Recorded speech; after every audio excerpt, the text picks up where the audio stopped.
The first indication of trouble came with a subtle distortion in the solar wind. Most would have missed it.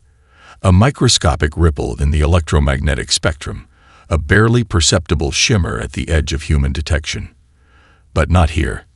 Not on the International Space Monitoring Station, where every millisecond of data was analyzed with microscopic precision. Commander Elena Rodriguez felt the change before she saw it. Her hand, resting on the holographic interface, tensed almost imperceptibly. Years of military training and space exploration had honed her instincts to a razor's edge. Something was coming. The station's primary sensor array, a complex network of quantum-enhanced detection systems, began to pulse with an unusual rhythm. Technicians throughout the control room straightened in their chairs, fingers flying across interfaces that seemed to come alive with anticipation. Dr. Marcus Chen, the lead astrophysicist, leaned forward, his dark eyes reflecting the cascade of data streaming across multiple screens. "Incoming spatial anomaly," he called out, his voice calm but charged with an underlying tension. Preparing full spectrum analysis. Elena moved to his side, her military uniform crisp against the soft blue glow of the monitoring systems. The space around Earth had been quiet for decades. Humanity had expanded its reach. Colonies on Mars, research stations throughout the solar system, deep space exploration vessels probing the outer reaches of known space. But first contact had always remained a theoretical possibility, a subject of endless debates and scientific speculation. This was different. The spatial anomaly began to take shape. It wasn't a traditional wormhole or jump point. This was something entirely new. A fracture in the fabric of space itself, a wound that seemed to bleed light and impossible geometric patterns. Quantum sensors went wild, recording data points that defied current scientific understanding. And then they arrived. Massive ships emerged, each vessel a work of impossible engineering. They were not constructed in any way humans understood. Not built, but grown. Crystalline structures that seemed to pulse with an internal light, spanning kilometers in length, moved with a grace that suggested they were more organic than mechanical. The ships didn't simply appear. They unfolded, like living organisms emerging from a chrysalis. "Identifying source," Dr. Chen muttered, his fingers dancing across the interface. Unable to match against any known galactic database, Elena's communication channel lit up. Simultaneous alerts from every major space agency, military command, and government administration flooded her neural interface. The world was waking up to the reality that we were no longer alone. A transmission cut through the station's communication systems. It wasn't audio, not precisely.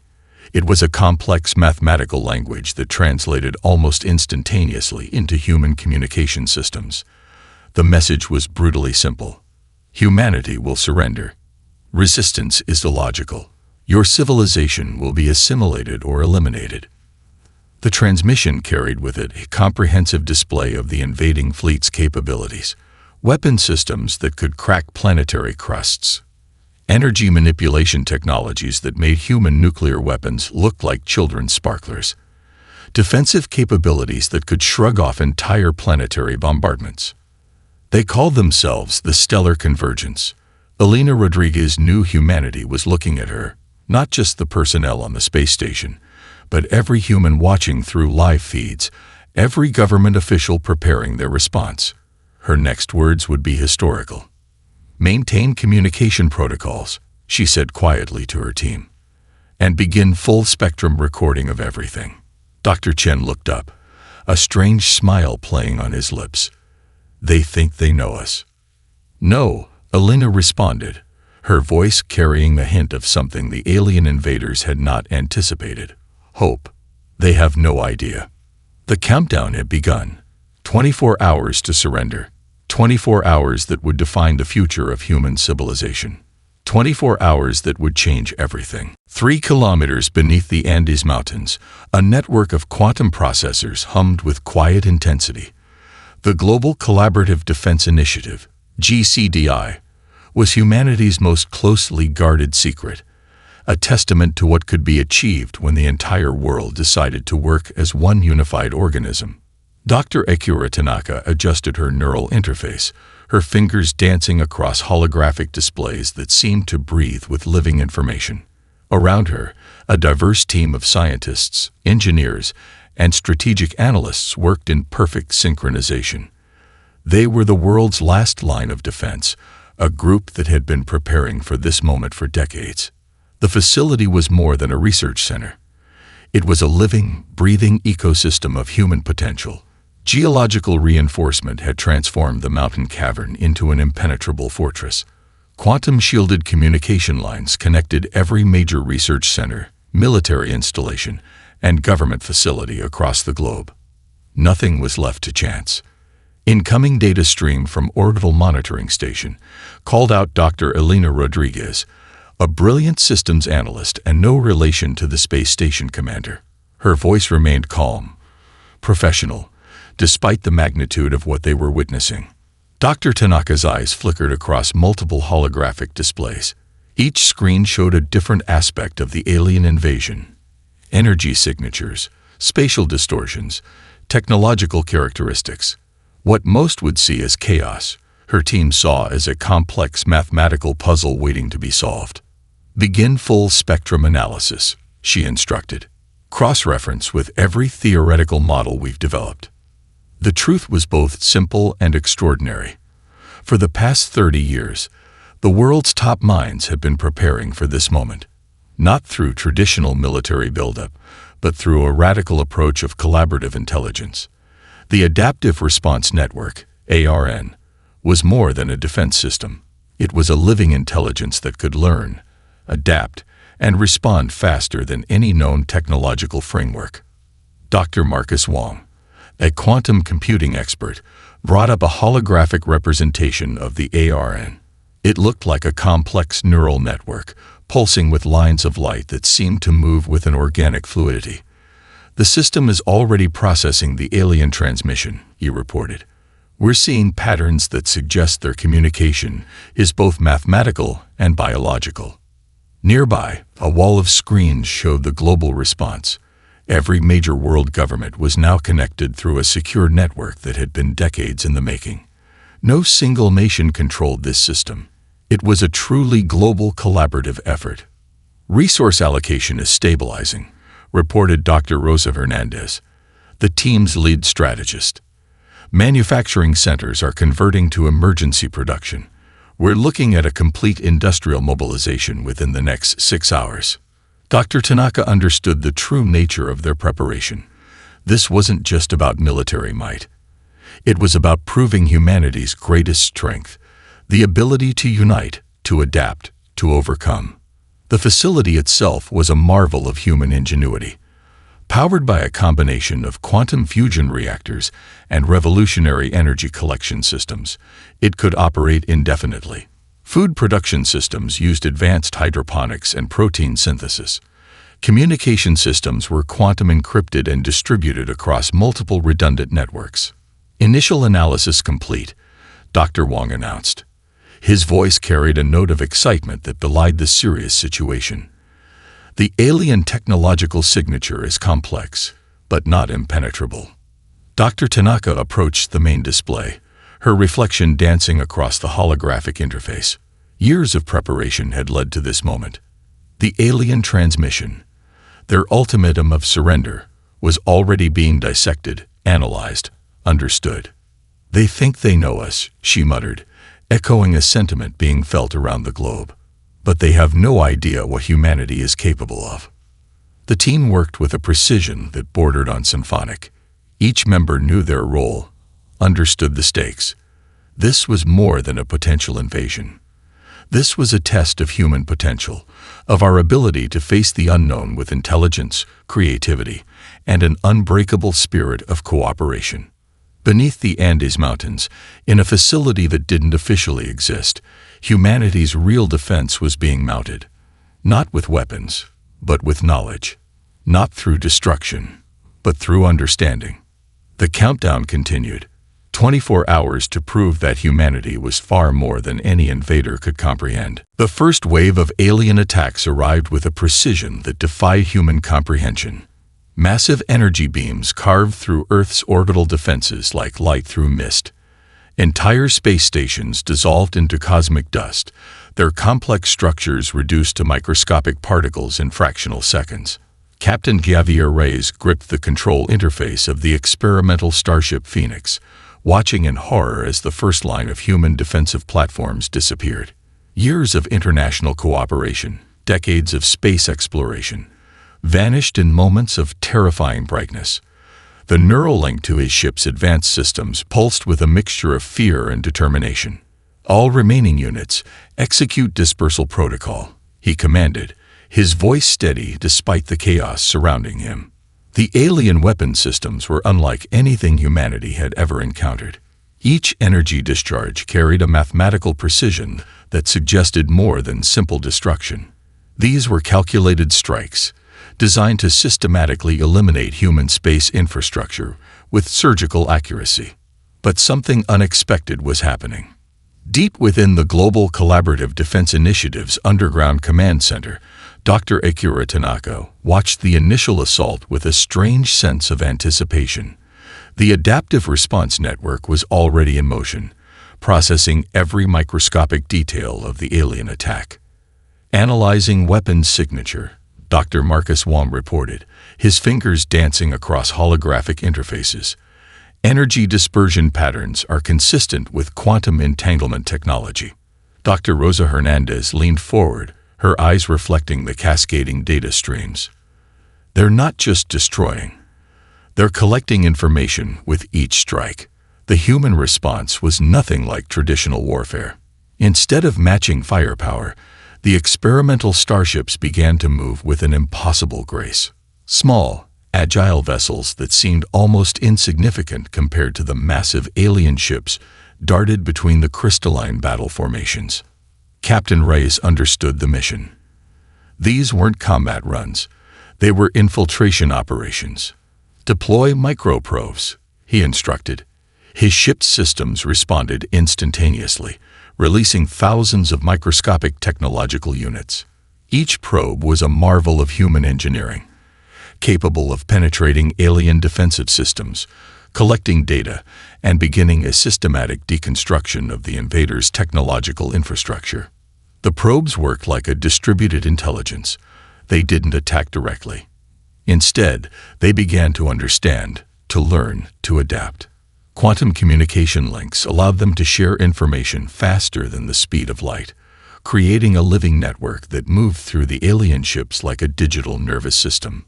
"Probe network is establishing contact," reported Lieutenant Sarah Chen from the Phoenix's secondary command station. "We're beginning to map their technological ecosystem." In the underground command center, Dr. Tanaka watched the real battle unfold. It wasn't about destruction. It was about understanding. "They expected a traditional military response," she muttered to her team. "But we're doing something entirely different." The alien ships began to show the first signs of disruption. Communication channels flickered. Weapon systems began to desynchronize. The precise, mathematical attack patterns started to break down. Captain Reyes allowed himself a momentary smile. "We're not fighting," he said to his crew. "We're learning." Each human ship became a node in a vast, living network. The microprobes continued their work, collecting data, understanding the alien technological infrastructure at a molecular level. They weren't just gathering information. They were beginning to speak the technological language of the invaders. Hours passed. The initial devastating assault slowed. The alien fleet, which had seemed unstoppable, began to show signs of confusion. Their attacks became less coordinated, less precise. Humanity wasn't just defending. They were transforming the very nature of the conflict.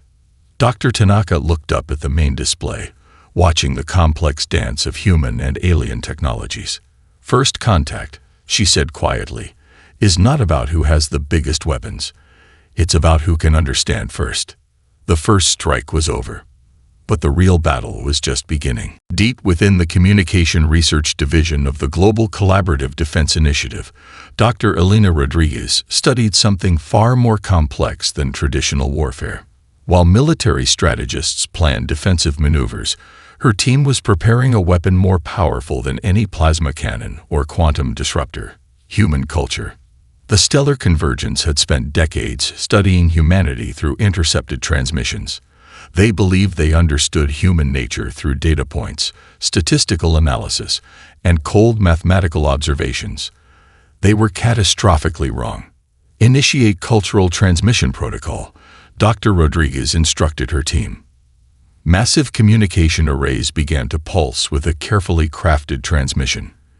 It wasn't a military signal or a strategic communication.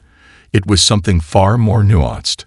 A comprehensive broadcast of human creativity, emotion, and complexity. The first wave carried classical music. The intricate mathematics of a Bach fugue danced alongside the emotional depth of a Beethoven symphony. Quantum-enhanced communication systems translated these audio waves into a language that transcended traditional communication barriers.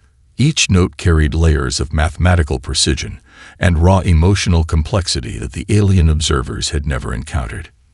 Next came visual art. The sweeping brushstrokes of Van Gogh's Starry Night transformed into a complex mathematical language. The emotional turbulence of the painting became a form of communication that defied the Stellar Convergence's logical framework. Picasso's abstract representations challenged their understanding of perception. Each painting was more than an image. It was a complex communication of human perception, emotion, and creativity. Literary works followed. Shakespeare's sonnets became a cryptographic puzzle of human emotion.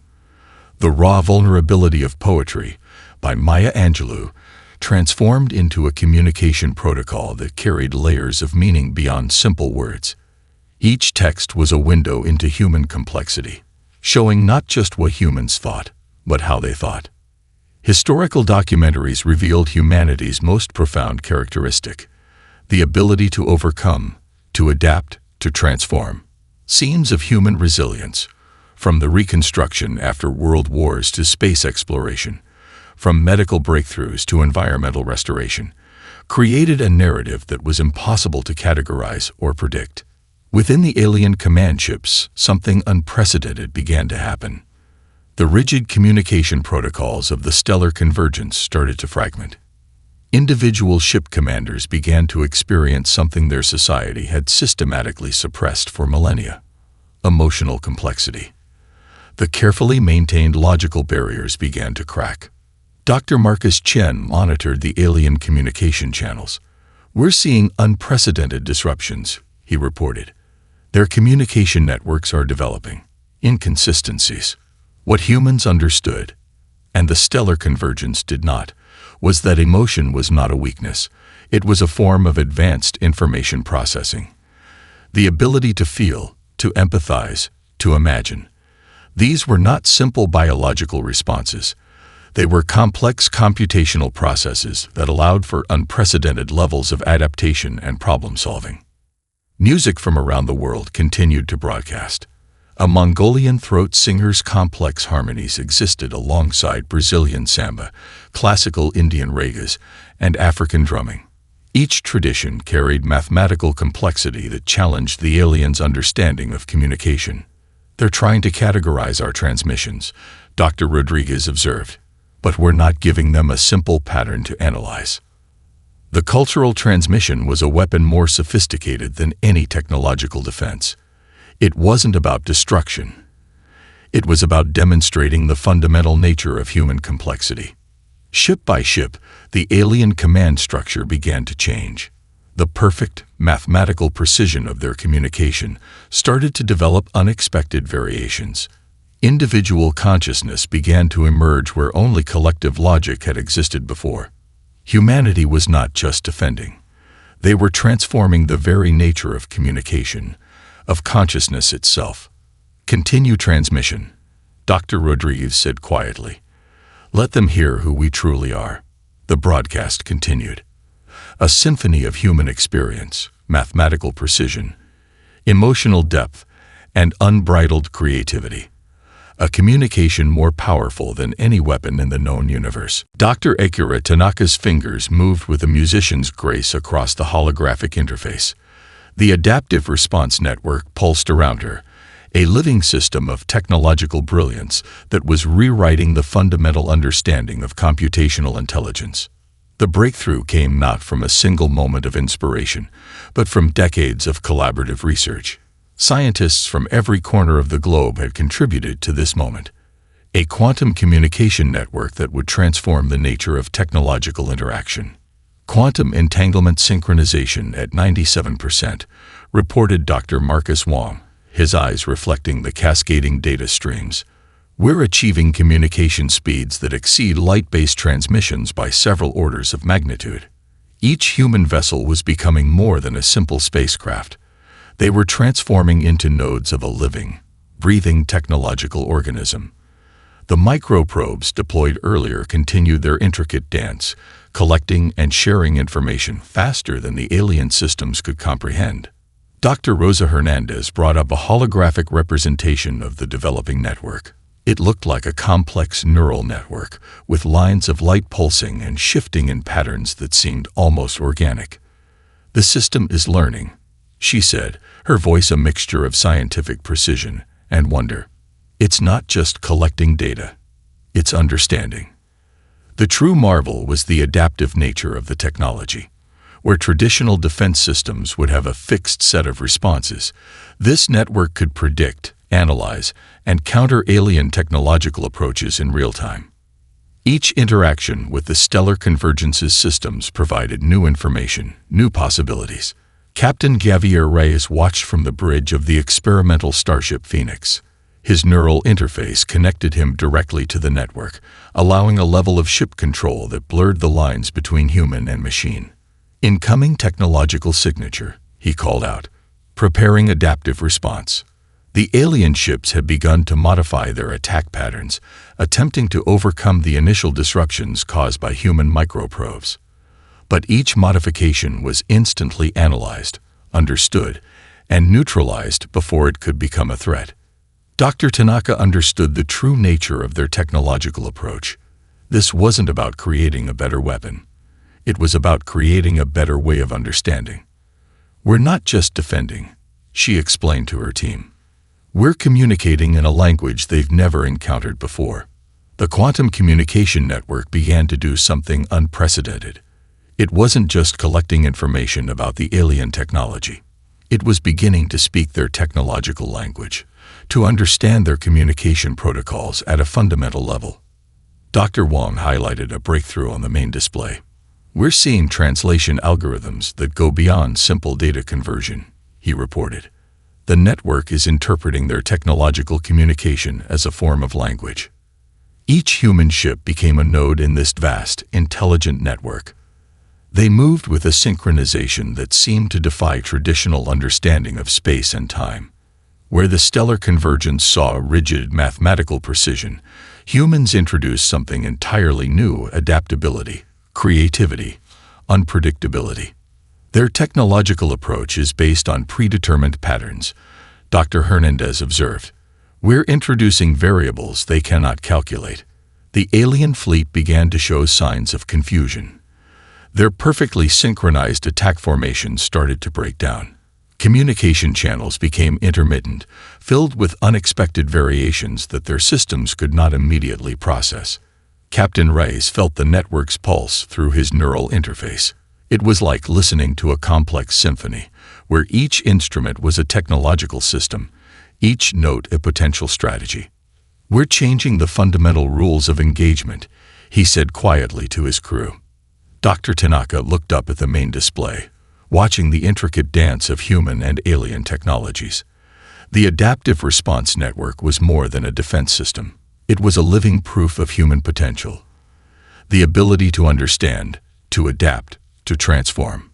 The technological battle was no longer about who had the most powerful weapons. It was about who could understand first, who could learn fastest, who could imagine beyond the limitations of current knowledge.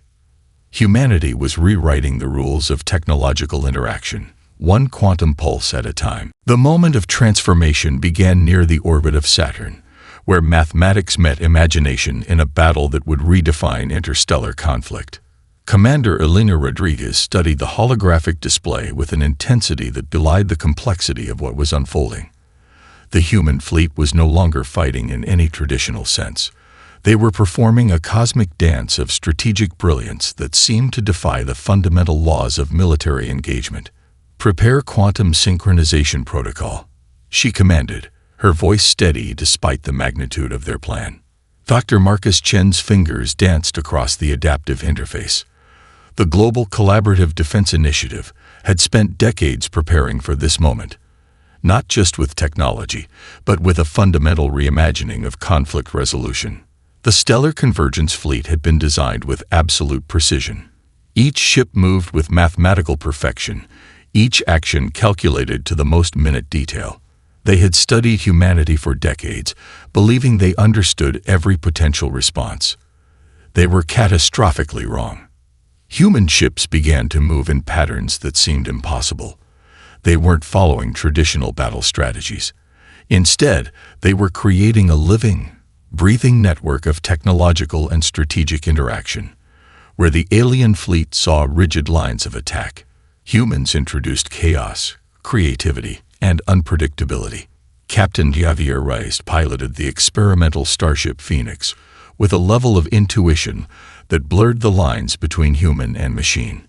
His neural interface allowed him to see beyond traditional sensor data, to understand the flow of the cosmic battlefield in ways the aliens could not comprehend.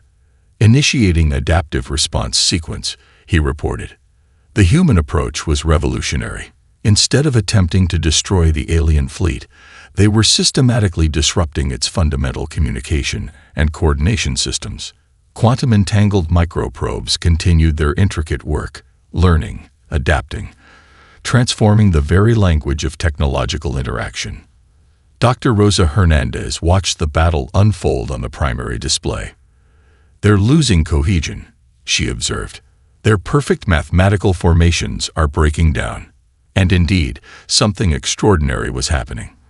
The Stellar Convergence Fleet, which had seemed invincible just hours earlier, began to show signs of fundamental breakdown. Their communication networks started to develop unexpected variations. Individual ship commanders began to experience something their society had systematically suppressed: individual thought. The human strategy was multilayered. The cultural transmissions from earlier continued, flooding alien communication channels with complex emotional and creative content. The technological adaptive network probed and transformed their systems. And now, the physical battle took on a new dimension of strategic brilliance. Human ships moved with a synchronization that seemed to defy traditional understanding of space and time. They weren't fighting. They were communicating in a language of pure strategic potential. Quantum probability calculations are off the charts, Dr. Chen reported. "We're introducing variables they cannot predict." The alien fleet's perfect mathematical precision began to fragment. Communication channels became intermittent, filled with unexpected variations that their systems could not immediately process. Where they expected rigid responses, they encountered fluid, adaptive strategies. Commander Rodriguez understood the true nature of their approach. "We're not destroying," she explained to her team. "We're transforming." Each human ship became a node in a vast, intelligent network. They moved with a synchronization that suggested something beyond traditional military strategy. It was a form of collective intelligence that the Stellar Convergence had never encountered. Captain Rice felt the pulse of the network through his neural interface. It was like listening to a complex symphony, where each instrument was a strategic possibility, each note a potential transformation of the conflict. The turning point came not with a massive explosion or a decisive military strike. It came with a moment of fundamental understanding. The Stellar Convergence realized they were facing an enemy that did not play by any rules they could comprehend.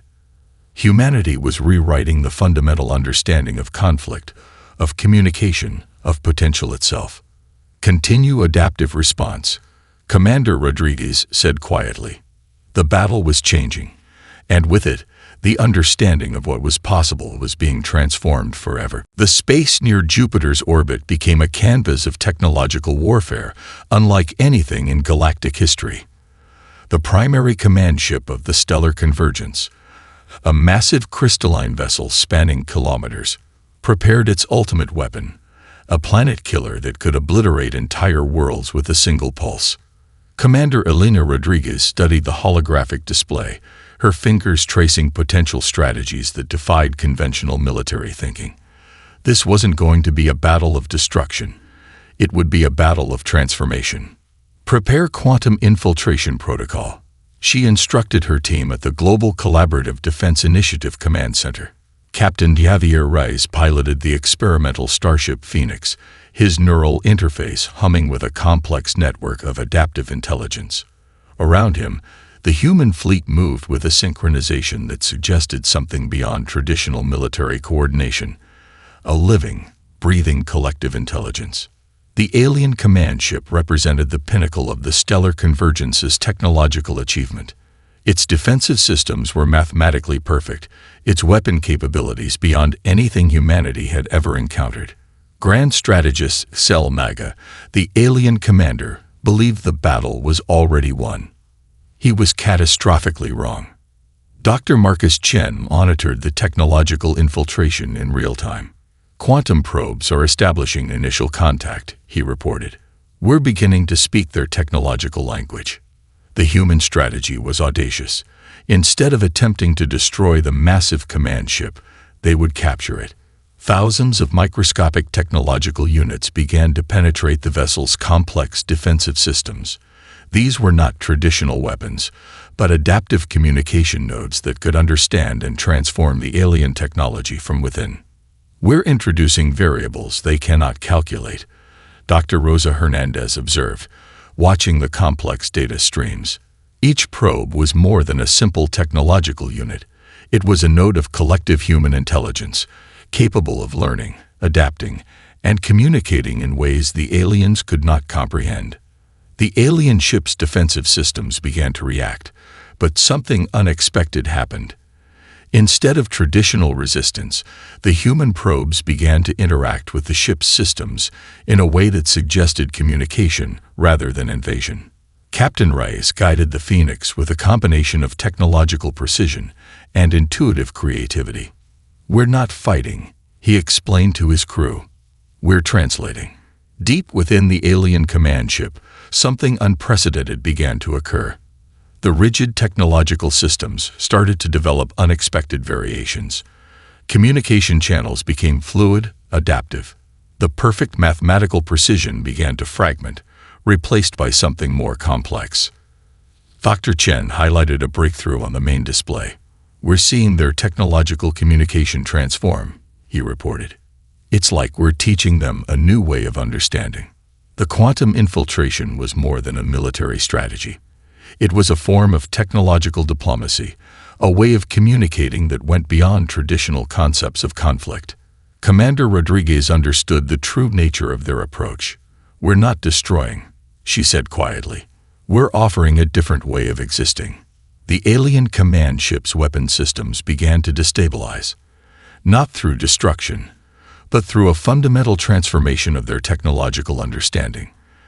The planet killer weapon that had seemed so threatening became a complex puzzle of potential communication. Grand strategist Cell Maga experienced something unprecedented. The perfect logical systems that had defined the stellar convergence's existence began to develop unexpected variations. Individual consciousness began to emerge where only collective logic had existed before. "Infiltration complete," Captain Rice reported. In a moment that would be remembered throughout galactic history, the massive alien command ship began to change. Its crystalline structure seemed to pulse with a new kind of intelligence, one that incorporated the complexity, creativity, and adaptive potential of human thought. Humanity had not conquered the stellar convergence. They had transformed them. Commander Rodriguez looked at the final display, watching as the alien ship systems began to resonate with a new form of understanding. "Continue communication," she instructed. The final confrontation was over. But something far more significant was just beginning. The Galactic Conference Chamber fell silent as the representatives from hundreds of civilizations listened to the most extraordinary report in recorded history. Commander Elena Rodriguez stood at the central podium, her presence radiating a quiet confidence that spoke of humanity's transformative journey.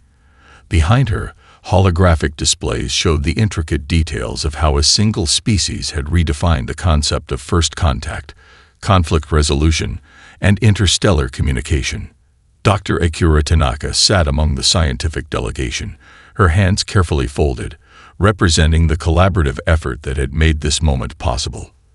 The Global Collaborative Defense Initiative was no longer just a human project. It had become a blueprint for interspecies understanding. "We did not win through destruction," Commander Rodriguez began, her voice clear and measured. "We won through communication, creativity, and the fundamental belief in the potential for understanding." The Galactic Council representatives represented civilizations that had existed for millennia. Some were silicon-based, others energy constructs, many with technologies far beyond human comprehension. Yet they listened with a newfound respect that bordered on amazement. Captain Javier Reyes stood nearby, the neural interface of the Phoenix still humming with the adaptive intelligence that had transformed the conflict. The experimental starship had become more than a weapon. It was now a symbol of human potential. Dr. Marcus Chen presented the technical details. How humanity's approach had not just defended against the stellar convergence, but had fundamentally transformed their entire technological and social understanding. The quantum communication network developed during the conflict was now being studied as a revolutionary approach to interspecies interaction. The stellar convergence representatives, now fundamentally changed, sat in a section of their own. Where once they had been a rigid, mathematically precise collective, they now displayed individual characteristics, a complexity of thought that suggested a profound transformation. "Our initial assessment of humanity was catastrophically incomplete," spoke Grand Strategist Sal Naga, their voice now carrying nuances of individual emotion. "We understood calculation. We did not understand imagination." Dr. Rosa Hernandez stepped forward, presenting the cultural transmission strategies that had played a crucial role in the conflict. The artistic and emotional content that had been broadcast during the initial stages of the conflict was now recognized as a form of advanced communication, a way of sharing complex information that went beyond traditional technological exchanges. The Galactic Council began to understand what made humanity unique. It wasn't superior technology. It wasn't physical strength. It was the ability to adapt, to imagine, to transform. "We are offering a new model of interaction," Commander Rodriguez continued. "Not based on conquest, but on mutual understanding. Not on elimination, but on communication." Holographic displays showed the intricate process of how human technological probes had essentially translated the stellar convergence's systems, introducing concepts of individual thought, emotional complexity, and adaptive intelligence. The representatives from other civilizations began to realize that humanity represented something entirely new in the galactic landscape, a species that could turn conflict into communication, that could transform potential enemies into partners of understanding. Dr. Tanaka's presentation highlighted the collaborative nature of human achievement. The Global Collaborative Defense Initiative was not a military project. It was a testament to what could be achieved when diverse minds worked together, when creativity was valued as much as calculation.